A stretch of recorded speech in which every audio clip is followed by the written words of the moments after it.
Hello from Phnom Penh, Cambodia.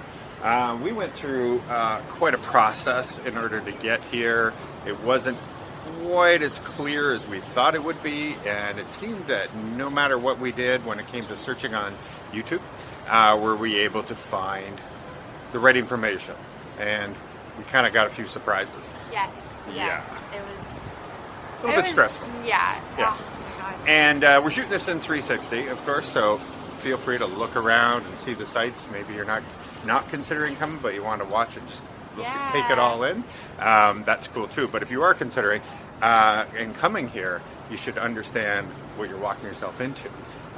First thing, we were told from our embassy, consulate, you would go to your embassy or consulate, whatever you have in your whatever area. is in your country or area.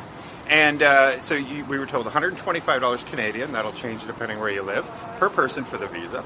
You bring your PCR negative test within 72 hours of the time of your flight. And so, you don't want to make it too close, because what if your flight gets changed by 12 hours or whatever? So you want to make sure that maybe it's closer to 48 hours. A lot of places are testing very quickly. We got a police car, so... Oh, it's a policeman. Ambulance. Oh, no, he's coming here. No. We're good. Oh, we've got passes a little further. Not here. You have to get a 2x2 photo of yourself, so passport place, and ask them for a bigger size. It's a 2x2 is a little bit bigger than the average one.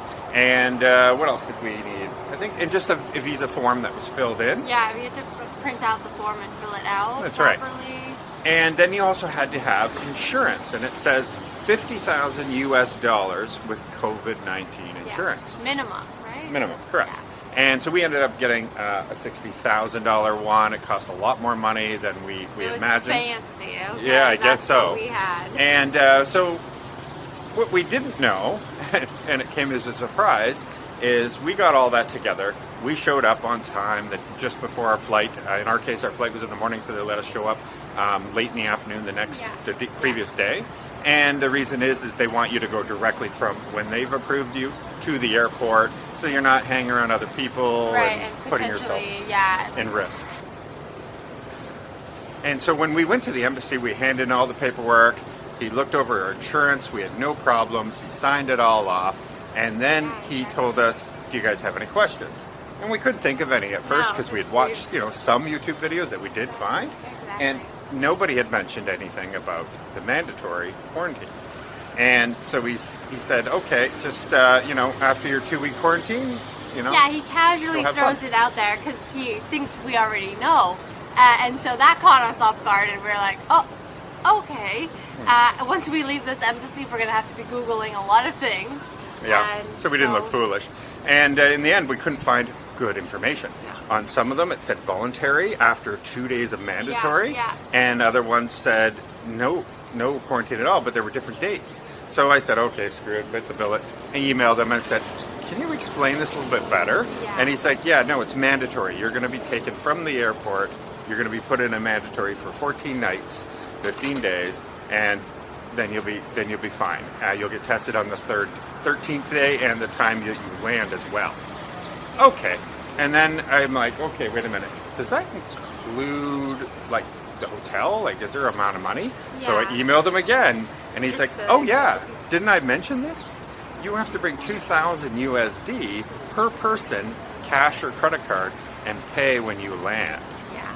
And they will use that as a deposit for all the testing and for your hotel room. Yeah. And you do not get to choose your hotel. So it's Russian roulette right yeah, here. yeah, exactly. We went through a bit of an adventure. You'd have to see in our last video. So all that said, make sure you have the $2,000 US, and you realize that you're going to be spending that money, that you are going to be spending 15 days in lockdown. Your food is delivered to you at the door. You do not get to choose. It is whatever they give you. Yeah, so a good idea, and what we thought of luckily as we were headed over here was when we stopped at the Korean airport, we stocked up on duty free, is it called? On duty free stuff. So bring or like buy food at the airport that you can use and bring to your hotel room. Yeah, so we stocked up on ramen. Yeah, ramen noodles, which Yes. because Korean airport, you're probably not going to get that at most airports. Yeah. So we really lucked out on that, so that we have something. If we don't actually like our meal, we Yeah. could just make ramen noodles. It's a small sacrifice because after that you can go into the country. This country's only had one COVID-19 death In the last since the 2 beginning. months. No, since the beginning. Oh, since the beginning? Yeah, since the I beginning. didn't know that. Yeah, and it was only because of somebody who broke the voluntary quarantine that was here before. So they're pretty strict on it, but it has worked really well for them. Yeah, and when you're going to a foreign country, it's often good to follow the rules and respect the rules. So that's what we're doing. Yeah. So anyway, take a look around. As you can see, you can move with your phone, or if you're on a computer, move with your mouse, and you can see all the sites. That is the U.S. Embassy right across from us, so it is pretty beautiful. Definitely, you hope to get a balcony, because I got to tell you, that makes this time a lot easier. And we're only on the second day. If you can upgrade your room, do it. Do it. It's like Try hard. Yeah, like it was only a couple $100s to upgrade, but like my mental health and like the stress of it all has kind of like gone down dramatically because we have a balcony to like Pretty be outside. tremendous. Yeah. Yeah, exactly. So that's it. Hope you guys enjoy the sites, and if you're interested in going to Cambodia and you still have questions, just put them below and we'll try to help you out.